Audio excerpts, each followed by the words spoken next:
Tesla is known to branch off from the automobile section. And although that's what most people know them for, Tesla is biting into a completely unrelated market, something you would never expect.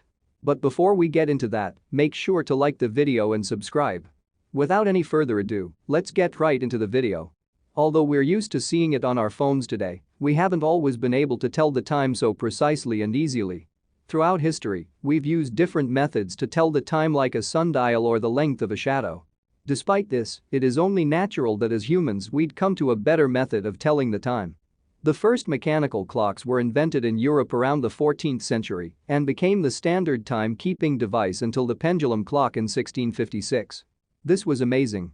Now people only had to look at a clock to get an instant and accurate telling of the time. But there was still a problem.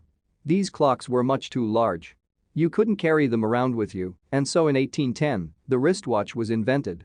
Up until the 21st century, the wristwatch has been the easiest and most used device for telling the time.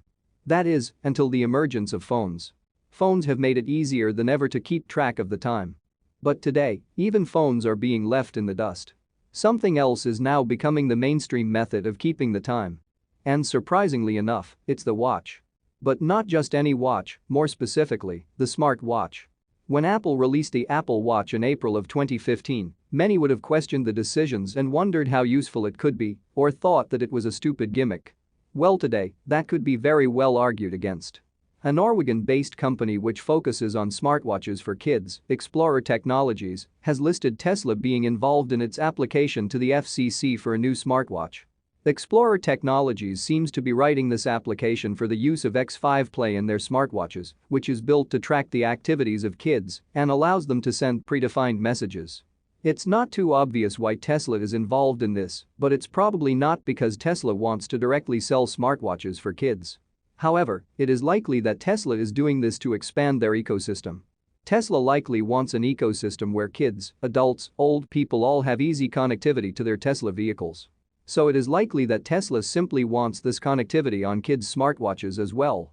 In fact, other than the 2008 Tesla Roadster, none of their vehicles have featured a physical key. Tesla wants everything to be touchless and seamless. This would make a lot of sense in terms of why Tesla is involved in a smartwatch company. It may also be possible that Tesla has acquired this company. So be on the watch for that. Like the video and make sure to subscribe. That's all for this video. And see you in the next one.